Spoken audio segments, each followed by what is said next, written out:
Hello student, एक बार फिर आपका स्वागत है इस क्लास में जिसमें हम लोग पढ़ रहे हैं क्लास 10th की मैथमेटिक्स एनसीईआरटी, जिसका चैप्टर पढ़ रहे हैं हम 8 इंट्रोड्यूसिंग टू ट्रिग्नोमेट्री, अर्थात ट्रिग्नोमेट्री से आपको इंट्रोड्यूस कराना। केवल इंट्रोडक्शन ही होगा आपके क्लास 10th में, बहुत कुछ ट्रिग्नोमेट्री में ज्यादा नहीं है। एक्सरसाइज इसकी पढ़ रहे हैं हम 8.1 यानी पहली एक्सरसाइज पढ़ रहे हैं। फर्स्ट एक्सरसाइज में ऑलरेडी हम क्वेश्चन 1 से 5 करा चुके हैं और जो ट्रिग्नोमेट्री के विषय में जो जानकारी आपको दी जा सकती है वो भी हमने फर्स्ट क्लास में इसके दे दी है।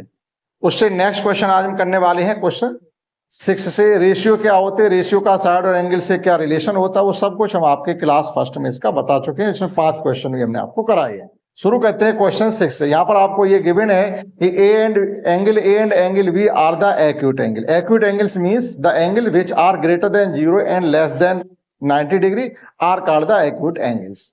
That is angle A and angle B are the acute angles such that cos A is equal to cos B. Then we have to prove that angle A is equal to angle B.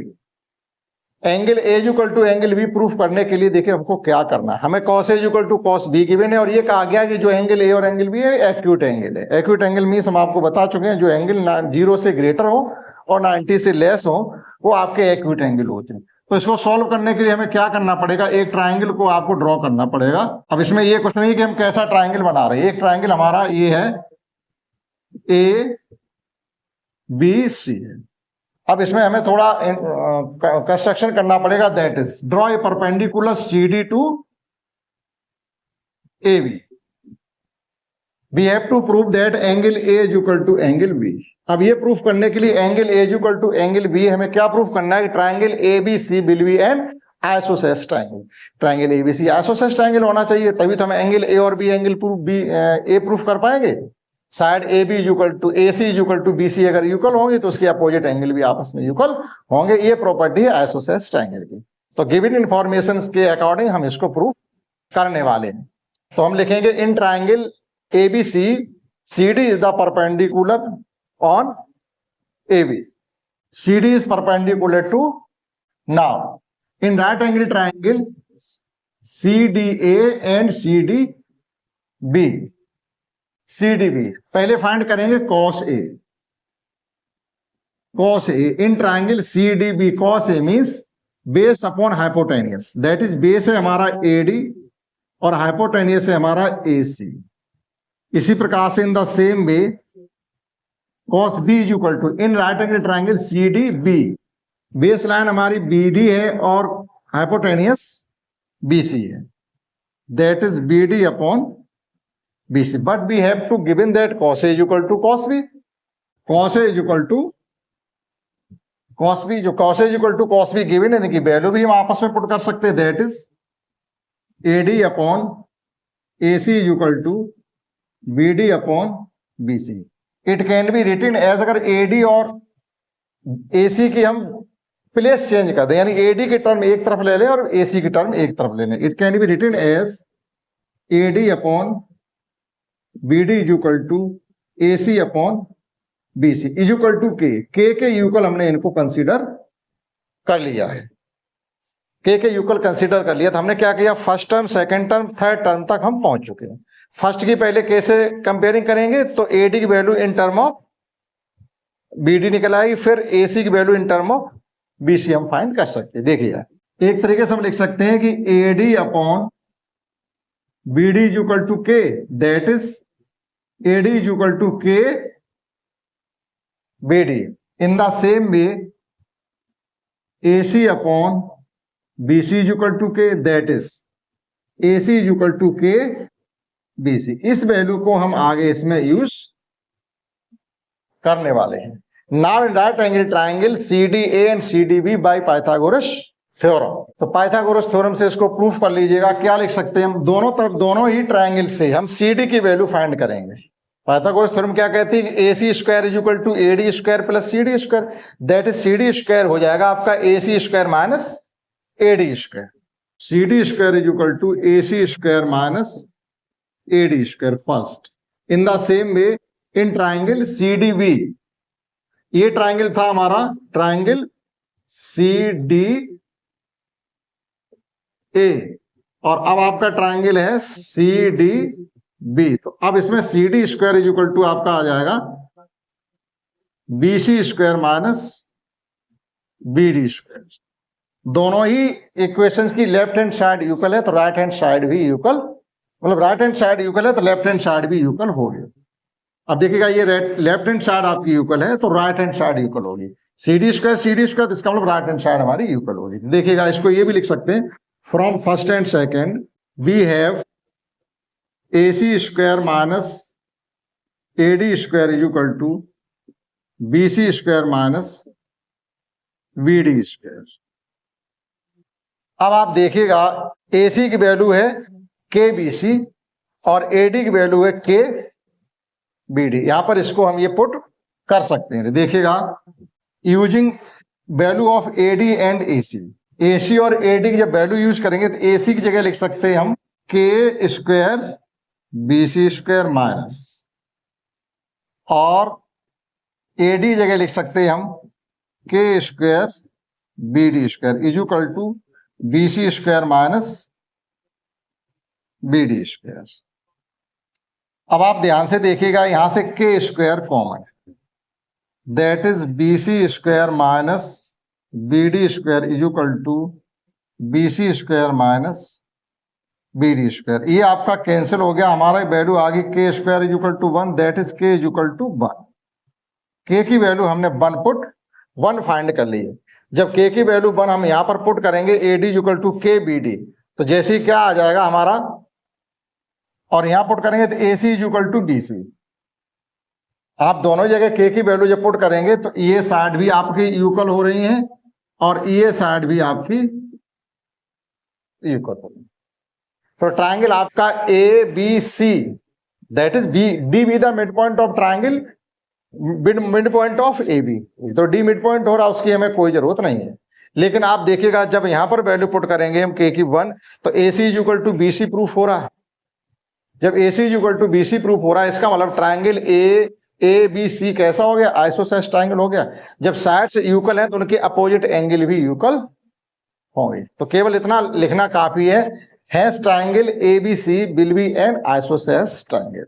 Isosceles triangle, जब isosceles triangle है in which AC is equal to BC, that is angle A is equal to angle B। Opposite side जो equal side होती है उनके opposite angle भी equal होते हैं। Isosceles triangle भी आपने अच्छे से पढ़ा होगा, उस पर ज्यादा आपको कुछ बताने की जरूरत नहीं है। इस प्रकार से क्वेश्चन 6 को करेंगे, थोड़ा लेंथी क्वेश्चन है और अच्छा भी है। इस एक्सरसाइज में लगभग यही सबसे बड़ा क्वेश्चन आपको करने के लिए मिलेगा। तो समझ सकते हैं, एक बार एक ट्रायंगल हमने कंसीडर किया ABC, इसमें हमने ये परपेंडिकुलर गिराया, यहां से cos A की वैल्यू फाइंड की, यहां से cos B की वैल्यू फाइंड की, क्योंकि दोनों वैल्यू इक्वल गिवन थी तो हमने इक्वल किया।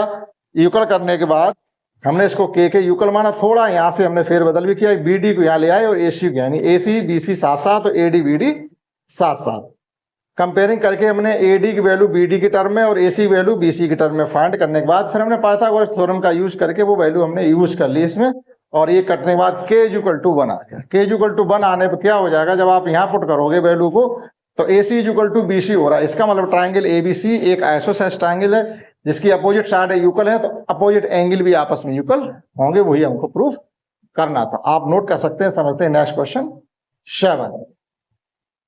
क्वेश्चन 7 समझते हैं। इसमें हमको गिवन है कि cot theta equal to 7/8 given है और आपको वैल्यू फाइंड करनी है 1 minus sine theta into 1 plus sine theta, 1 minus cos theta into 1 plus cos theta, 1 minus cos theta और कॉट स्क्वायर थीटा, ये वैल्यू हमको फाइंड करनी है। तो देखिएगा, अब चूंकि इसमें रिलेशन हमने ज्यादा अभी तक एक्सरसाइज में आपके लिए आए नहीं है तो उनका हम यूज भी नहीं कर सकते। होता क्या है, जो रिलेशन जिस एक्सरसाइज तक आए हो आपको उनका ही यूज करके क्वेश्चन सॉल्व करने पड़ेंगे। वैसे A minus B A plus B का अगर हम यूज करें तो ये 1 माइनस साइन स्क्वायर थीटा हो जाएगा।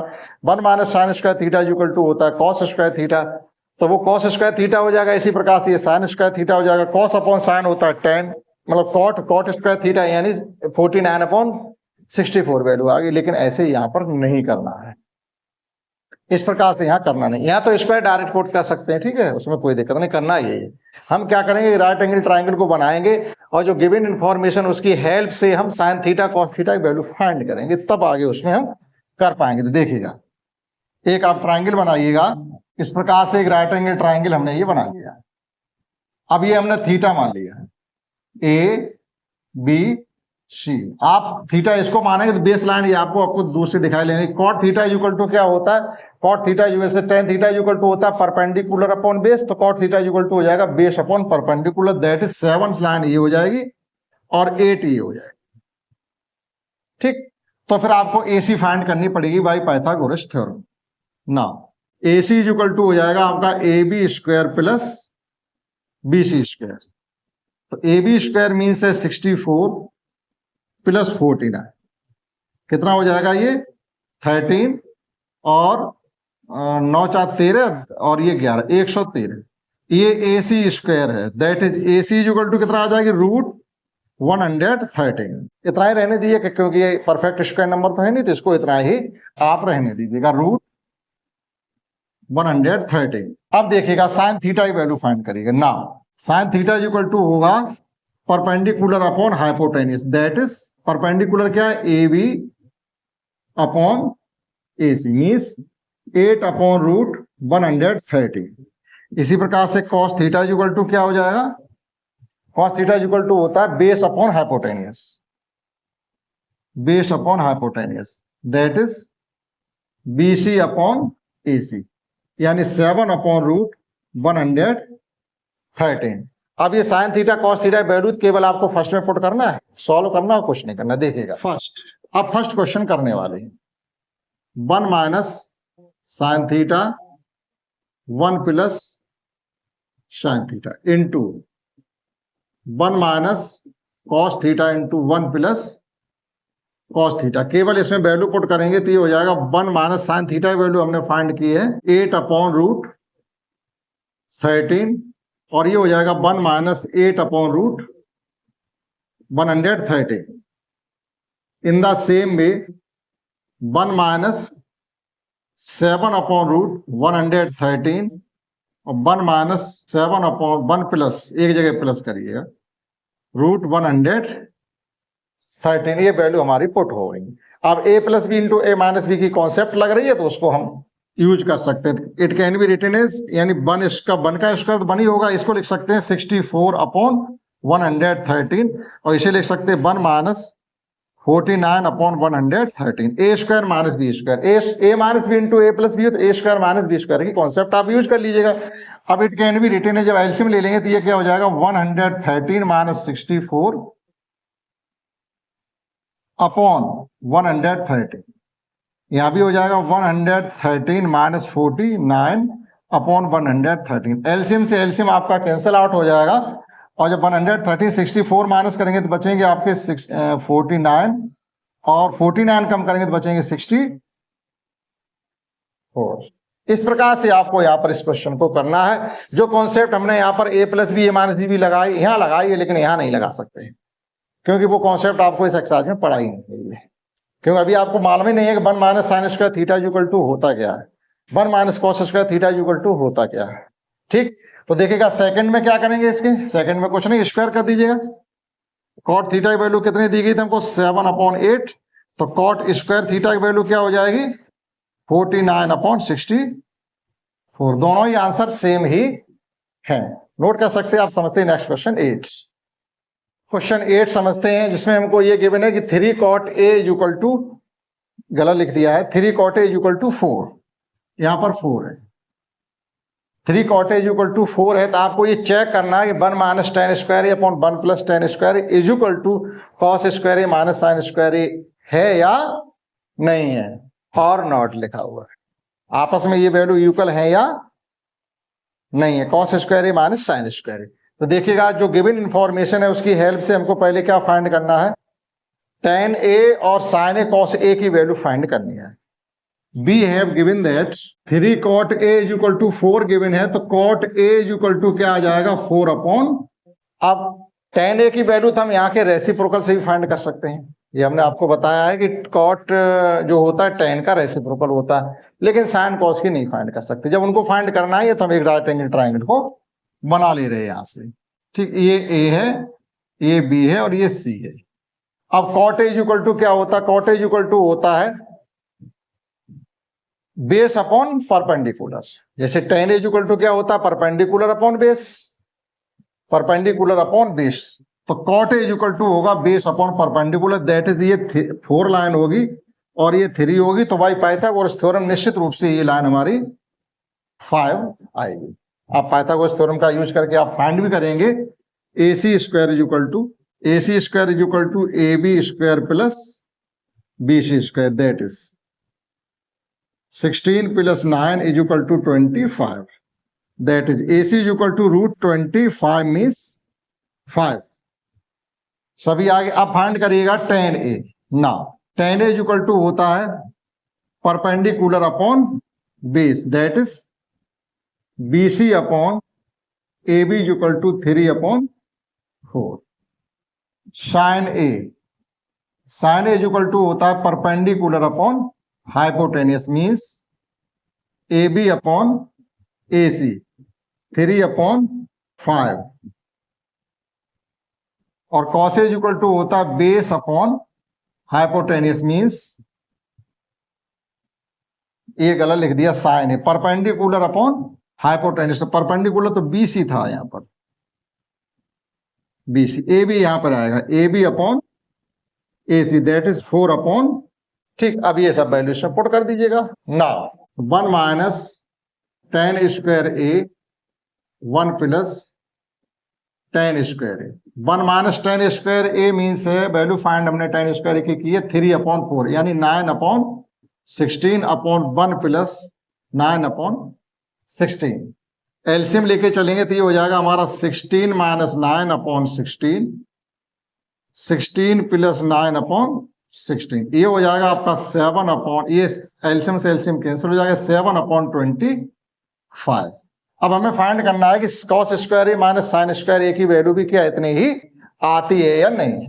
Now cos square A minus sine square ए, तो cos स्क्वायर ए की वैल्यू हमने फाइंड की है 16 अपॉन 25, cos ए की वैल्यू है 4 अपॉन 25, तो उसका स्क्वायर करेंगे, माइनस साइन स्क्वायर ए की वैल्यू है 9 अपॉन 25, मीन्स ये भी आपका आ गया 7 अपॉन 25। हैंस दोनों ही वैल्यू आपकी इक्वल आ रही है, ये भी इक्वल आ रही, वो यही पूछा गया था क्या ये आपस में इक्वल है या नहीं है, तो हम लिख देंगे hence 1 minus tan square A upon 1 plus tan square A is equal to cos square A minus sine square A. समझ पाए होंगे आप क्वेश्चन 8 को, नोट कर लीजिएगा। समझते हैं नेक्स्ट क्वेश्चन 9। आइए समझते हैं नेक्स्ट क्वेश्चन 9, जिसमें हमको गिवन है कि कोई एक राइट एंगल ट्राइंगल ABC है और B पॉइंट पर वो है राइट एंगल है। tan A is equal to 1 upon root 3 हमको गिवन है, तो हमें ये question first and second find करने हैं। Sine A cos C plus cos A sin C, cos A cos C minus sine A sine C, यहां पर भी C।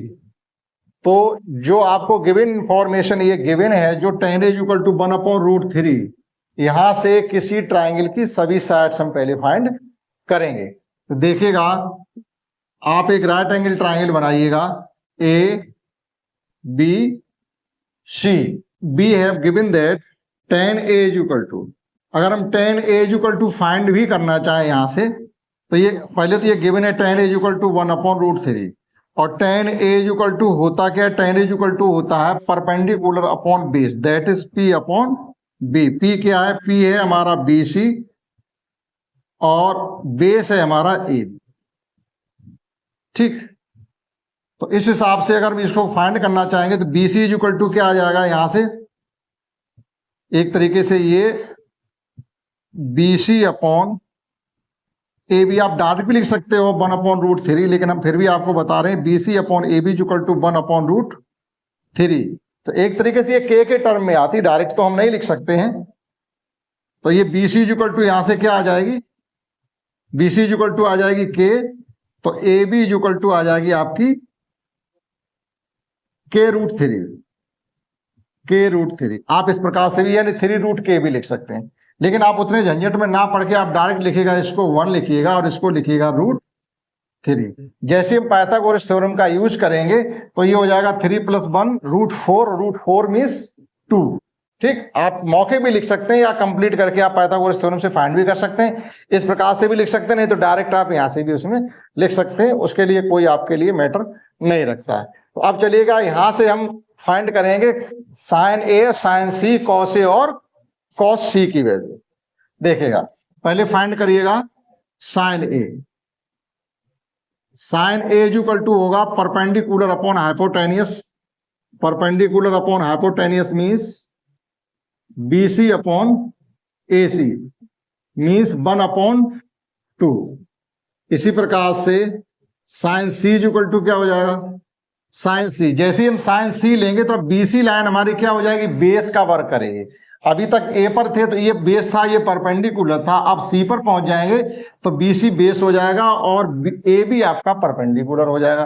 तो साइन C इक्वल टू फिर लिखेंगे परपेंडिकुलर अपॉन हाइपोटेनियस। अब हमारा परपेंडिकुलर है AB और हाइपोटेनियस हमारा AC ही रहेगा, दैट इज अब हो जाएगा √3 अपॉन। इसी प्रकार से cos A की वैल्यू फाइंड करिएगा तो cos A ये होता हमारा बेस अपॉन हाइपोटेनियस। बेस तब हमारा AB अपॉन AC था, दैट इज √3 अपॉन 2। इसी प्रकार से cos C की वैल्यू जैसी फाइंड करेंगे हम, तो जब cos C की वैल्यू फाइंड करेंगे तो ये बेस हो जाएगा, ये परपेंडिकुलर हो जाएगा। तो फिर यहां पे लिखेंगे हम बेस अपॉन हाइपोटेनियस। अब की बार बेस आपका BC है और हाइपोटेनियस AC ही रहेगा, दैट इज 1/2। जो वैल्यू आपको यहाँ यूज होने वाली थी वो सब फाइंड कर ली गई है। अब आप क्वेश्चंस को कर दीजिएगा। देखिएगा फर्स्ट क्या है, फर्स्ट है sine A cos C, sine A cos C plus cos A sine C। Value put करेंगे, साइन A की वैल्यू फाइंड की है 1/2, cos C की वैल्यू फाइंड की है 1/2 प्लस प्लस साइन ही है, एक जगह प्लस है एक जगह माइनस साइन है, ठीक। cos A की वैल्यू हमने फाइंड की है √3/2 और साइन C की वैल्यू फाइंड की है हमने √3/2। ये हो जाएगा 1/4 प्लस ये हो जाएगा 3/4। फाइनली हो गया हमारा 4/4 इज इक्वल टू 1। देख लीजिएगा आप, ये मल्टीप्लाई करेंगे 3 होगा, ये मल्टीप्लाई करेंगे 4 हो जाएगा, ये 1/4। एलसीएम सेम है तो न्यूमरेटर का एडिशन डायरेक्ट हो जाएगा। सेकंड में आप समझिएगा, गिवन है cos A cos C minus sine A sine C।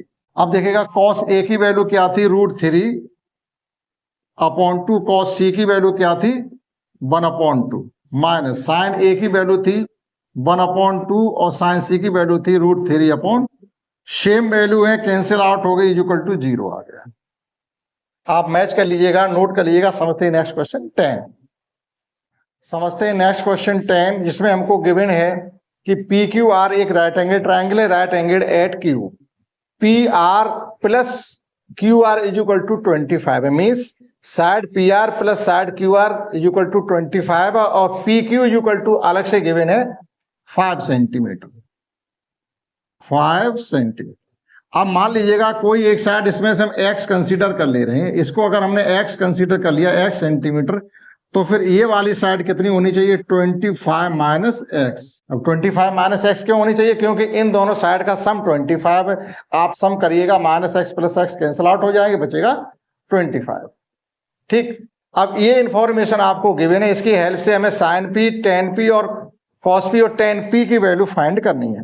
सभी P फाइंड हमको करने हैं ई वाले। अब ये कब कर पाएंगे, जब तीनों साइड्स हमको क्लियरली पता हो, ये साइड अलग पता हो, ये अलग पता हो, ये हमको मालूम ही है। तो ये कैसे फाइंड कर सकते हैं, आप पाइथागोरस थ्योरम लगा दीजिएगा। इन राइट एंगल ट्राइंगल PQR में आपको अननोन वैल्यू x पता चल जाएगी। जब पता चल जाएगी तो सभी साइड भी आपको अलग अलग मालूम हो जाएंगी। आइए समझते हैं इन राइट एंगल ट्राइंगल PQR। तो सबसे पहले लिखेंगे we have given that PR plus RQ is equal to 25. Let RQ is equal to x, then PR is equal to 25 minus x. Now in right angle triangle PQR, why Pythagoras theorem? जब Pythagoras theorem का हम use करेंगे तो it can be written as PR square is equal to P Q square plus R Q square. ये है हमारा 25 minus X का whole square, ये है 5 का स्क्वायर मीन्स 25 और ये है एक्स स्क्वायर। ओपन करेंगे ये हो जाएगा 625 प्लस एक्स स्क्वायर माइनस का 50x equal to 25 plus X square. A minus B का हमने यहाँ पर होल स्क्वायर ओपन किया, A square plus B square minus 2ab। X square से एक्स स्क्वायर हमारा कैंसिल हो जाएगा और देखिएगा 25 ये 50 माइनस के उधर जाके प्लस के हो जाएंगे और ये 25 इससे कम हो जाएंगे, यानी हमारा बचेगा 50x equal to 600। That is 0 से आपका 0 कैंसिल हो जाएगा, x इक्वल टू आ जाएगा आपका 12। x इक्वल टू 12 मीन्स है ये वैल्यू हमारी 12 है, तो ये वैल्यू अब कितनी होनी चाहिए, 25 से 12 कम करेंगे तो ये आ जाएगी आपकी फाइनली 13। बस ये दिया होता तो हमारा क्वेश्चन अब तक हो गया होता, लेकिन करना क्या, घुमा फिरा के थोड़े क्वेश्चन अलग हटा के बनाए जाते हैं जिससे आपको सब तरीके के क्वेश्चन करने आ पाए। तो तीनों ही साइड हमको पता चल गई एक्स की केवल वैल्यू फाइंड करने से। अब जो पूछा जाए वो बता दीजिएगा फटाफट, देखिएगा ना। Sine P equal to sine P perpendicular upon hypotenuse, perpendicular upon hypotenuse. Perpendicular है हमारा आर क्यू और हाइपोटेनियस है हमारा R P, that is 12 upon 13। cos p is equal to base upon hypotenuse, that is b upon h। और base क्या है हमारा, base है पी क्यू और हाइपोटेनियस हमारा है P R, that is 5 upon 13। 10p is equal to होता perpendicular upon base. Perpendicular है हमारा आर क्यू और बेस है हमारा P Q, that is 12 upon 5। ये आपसे पूछा गया था। जो करने वाले क्वेश्चन 10 तक थे वो हमने सब कंप्लीट आपको करा दिए हैं। समझते हैं लास्ट क्वेश्चन 11 जिसमें हमें ट्रू फॉल्स बताना, लेकिन जस्टिफाई भी करना, केवल ट्रू फॉल्स बताने से काम चलने वाला नहीं है। तो आइए समझते हैं क्वेश्चन 12 भी, वो सॉरी 11 भी। आइए समझते हैं एक्सरसाइज का लास्ट क्वेश्चन 11 जो ट्रू फॉल्स से रिलेटेड है, लेकिन आपको जस्टिफाई भी करना है, यानी एक एग्जाम्पल देना जिससे आप अपनी बात को क्लियर कर सकें ये ट्रू है या फॉल्स है। तो देखिएगा कुछ सरल भी हैं जिनको आप डायरेक्ट भी बता सकते हैं, जैसे ये कहा गया ये cos A है, cos A या cosecant का संक्षेप है या नहीं है। एब्रीविएशन में होता संक्षेप रूप, लेकिन वहां क्या कहा गया, cosecant कहा गया है। और ये cosecant जो होता है वो होता है cos है, ठीक। और यहां cos का कह रहे हैं, तो cos कोसाइन का एब्रीविएशन होता है, cos जो होता है कोसाइन का होता है, कोसाइन का। तो जो ये कह रहे हैं वो सही नहीं कह रहे, ये आपका हो गया फॉल्स, ठीक। cot is the product of angle cot and angle A, नहीं, ये cot और a, cot और एंगल ए आपस में प्रोडक्ट के रूप में नहीं है, बल्कि ये एंगल ए का कॉटजेंट है, एंगल ए का ये कॉटजेंट है, ना कि ये प्रोडक्ट है। ये भी आपका हो गया false. Sine theta is equal to 4/3 given है। आप कोई भी राइट एंगल ट्राइंगल बनाइएगा, जस्टिफाई करने के लिए आपको बता रहे, मान लीजिएगा ये राइट एंगल ट्राइंगल है, ये साइड 3 है, ये 4 है, तो निश्चित रूप से ये 5 हो गई। अब आप चाहे यहाँ पर थीटा मानो चाहे यहाँ पर थीटा मानिएगा, अगर यहाँ थीटा मानोगे तो क्या आ जाएगा, sine theta is equal to perpendicular upon hypotenuse, that is 3/5। अगर यहाँ पर हमने थीटा माना है तो sine theta is equal to क्या हो जाएगा, 4/5, क्योंकि जो हाइपोटेनियस होती है, hypotenuse is the longest side of a right angle triangle. लेकिन यहां पर क्या आ रहा है, अपॉन में 3 आ रहा है, नहीं हो सकता ऐसा, ऐसा साइन के साथ नहीं हो सकता। राइट एंगल ट्राइंगल में अगर हम चलेंगे तो साइन थीटा, ये जो हमारा बेस, ये डिनोमिनेटर वाला टर्म है, ये हमेशा न्यूमरेटर से ग्रेटर देन होगा इन साइन के केस में। तो ये भी हमारा हो गया 5। देखो यहाँ 5 आ रहा है, यहाँ 5 आ रहा है, ये नंबर जो न्यूमरेटर वाला है वो less than is comparing of denominator, that is, ये भी हो गया हमारा फॉल्स। तो 3 तो आपके इस प्रकार से हो जाते। अब आइए समझते हैं इसका फर्स्ट वाला। फर्स्ट में क्या दिया गया है, the value of tan is always less than 1। क्या tan की वैल्यू हमेशा 1 से कम ही होती है, क्या ऐसा संभव है? आइए समझते हैं। देखिएगा फर्स्ट, एक हमने राइट एंगल ट्राइंगल बनाया, ये साइड हमने 4 ले ली, ये 3 ले ली, तो ये 5 होगी हमारी। ये ट्राइंगल हमारा ए बी सी है, ठीक। अभी tan a की वैल्यू यहां से फाइंड करिएगा। tan a इक्वल टू क्या होता है, perpendicular upon base, perpendicular upon base. Perpendicular means है ए बी अपॉन बेस है बी सी, दैट इज 4/3। अभी tan a की वैल्यू ग्रेटर देन 1 है, ग्रेटर देन 1, क्योंकि 4/3, 4 को 3 से डिवाइड करेंगे तो मोर देन 1 आएगा, तो ग्रेटर देन 1 आ रहा, that is tan a is greater than 1। हम क्या क्या कि क्या हमेशा लेस देन 1 ही होती है, कहां आ रही लेस देन 1, लेस देन 1 भी आएगी, ग्रेटर देन 1 भी आएगी और 1 भी आएगी। tan a की वैल्यू सब कुछ संभव है, यानी tan a अभी लेस देन 1 आया है, ग्रेटर देन 1 भी आ जाएगी। ग्रेटर देन 1 कब आएगी, आप इन साइडों को बदल लीजिए, यहाँ 3 कर दो, यहाँ 4 कर दो, कोई फर्क पड़ेगा क्या? अभी भी राइट एंगल ट्राइंगल है, हाइपोटेन्यूस 5 ही रहेगा। अब जरा tan a की वैल्यू फाइंड करना। अब tan a की वैल्यू क्या आएगी आपकी, 3/4 हो जाएगी ना। tan a इक्वल टू अब आपका 3/4 हो गया, परपेंडिकुलर अपॉन, यहां पर हमने गलत पहले, सॉरी ये पहले हमने गलत लिखा, tan a equal to perpendicular upon base था, यानी 4/3, ठीक। तब यहां पर ये था, यहां पर था 4 और यहां पर था 3, तो यहां पर हमें क्या लिखना चाहिए था, 3/4 ए बी, क्योंकि एंगल ए ये माना ना हमने, तो परपेंडिकुलर क्या हमारा, परपेंडिकुलर देखो गलत बता दिया हमने, बी सी अपॉन, और यहां रहेगा आपका ए बी, ए बी, तो 3/4। अभी जो वैल्यू आपकी आ रही है लेस देन 1 आ रही है, ठीक। अभी वैल्यू आपकी क्या आ रही है, लेस देन 1, ठीक। लेकिन अगर हम इसी ट्रायंगल को इस प्रकार से कर देते, एंगल ए ये है और ये एंगल ए ही रहने दो, ए बी, और ये एंगल हमारा सी है। अभी 4/3 था, या 3/4 कर दीजिएगा। जैसे 3/4 यहाँ 3 और यहाँ साइड चेंज कर देंगे, तो अब आपकी tan a इक्वल टू क्या आ जाएगा, 4/3 आ जाएगा। अब वैल्यू आपकी ग्रेटर देन 1 आ गई। तो जो tan की वैल्यू है वो ग्रेटर देन 1 भी होती है, लेस देन 1 भी होती है, और इक्वल टू भी 1 होती है। आप ये साइड इक्वल भी तो कर सकते हैं, right angle triangle, isosceles right angle triangle भी तो होता है, तो tan a की वैल्यू हमारी 1 की इक्वल भी आ जाएगी। तो ये संभव नहीं है कि हमेशा tan a की वैल्यू लेस देन 1 हो, या ग्रेटर देन 1 हो, या इक्वल टू 1 हो। tan की वैल्यू सबको संभव है, लेस देन 1 भी आ सकती है, ग्रेटर देन 1 भी आ सकती है, और इक्वल टू 1 भी आ सकती है। ये हो गया हमारा ट्रायंगल। अब देखिएगा सेकंड में देखिए हमसे क्या कहा जा रहा है कि sec a, एक ट्रायंगल हम बना ले रहे हैं A B C, sec a, ये एंगल a मान लिया हमने, sec थीटा इक्वल टू होता है हाइपोटेनियस अपॉन बेस। तो हाइपोटेनियस हमारा 12 है, बेस 5 रहेगा, तो निश्चित रूप से फिर ये क्या आनी चाहिए, 144 में से आप 25 को कम करेंगे, 144 में से 25 कम करिएगा तो ये बचेगा हमारा 14 में से 5 जाएंगे 9 और 119, रूट 119। अब 119 का जरा आप स्क्वायर रूट फाइंड करिएगा, तो 119 का स्क्वायर रूट मोर देन 10 आएगा। आप ऐसे अंदाज से मोटे तौर पर निकाल लीजिएगा, 119 और 121, 121 होता है 11 का, तो 119 क्या होगा, 11 के बिल्कुल पास में, 11 के बिल्कुल पास में। आप ऐसे मान सकते हैं 119 को 10.9 मान लीजिएगा, क्यों बिल्कुल बॉर्डर लाइन पे हम पहुंच गए ना, 111 के 121 यानी 11 के स्क्वायर के बराबर पहुंच गए। तो ये वैल्यु कितनी आ रही है, 10.9 हम मान के चल रहे हैं, यही लगभग निकलेगी जाके जब इसका स्क्वायर रूट आप फाइंड करें। अब आप देखिएगा क्या ये वो ये कह रहे क्या sec a इक्वल टू 12/15 होना संभव है या नहीं है?